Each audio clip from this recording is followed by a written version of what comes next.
Welcome to the More Better podcast, where we explore the notion of how doing more of the things that make us happy leads to a better, fuller life. Today, January 6, 2026, our podcast is titled The Neurobiology of Transition. I am your host, Arthur Sterling. This is the summary version with a listen time of approximately 3 minutes. For a more in-depth listen, the full detail version with a listen time of approximately 10 minutes is also available. Let us begin. Have you ever noticed that a Saturday feels wonderful specifically because it is not a Monday?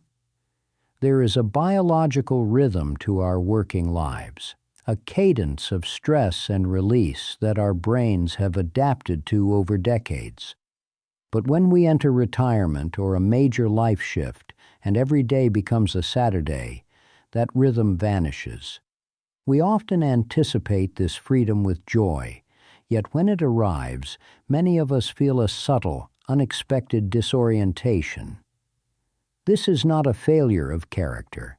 It is a neurological event.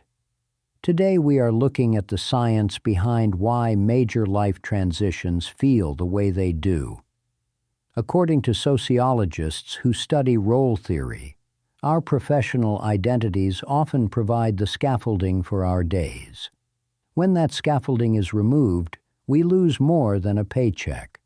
We lose the feedback loops that regulate our self-esteem and even our cortisol levels. However, the brain is incredibly resilient. The National Institute on Aging has funded extensive research into a concept called cognitive reserve. Think of cognitive reserve as a savings account for your brain's function. It is the brain's ability to improvise and find alternate ways of getting a job done. The research suggests that while our brains do change as we age, the complexity of our neural networks can actually protect us against decline. The key takeaway for this week is that the disorientation you might feel in retirement is simply your brain searching for a new pattern. Your brain is asking for new inputs to maintain that cognitive reserve. This transition is not the end of your growth. It is a signal that your brain is ready for a new kind of workout.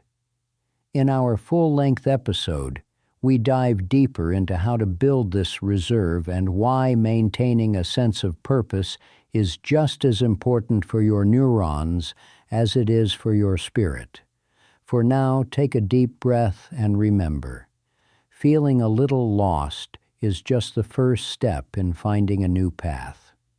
Thank you for listening to this week's summary. I'm Arthur Sterling. Join us next week as we move to the next pillar of our wellness journey. Until then, keep moving forward.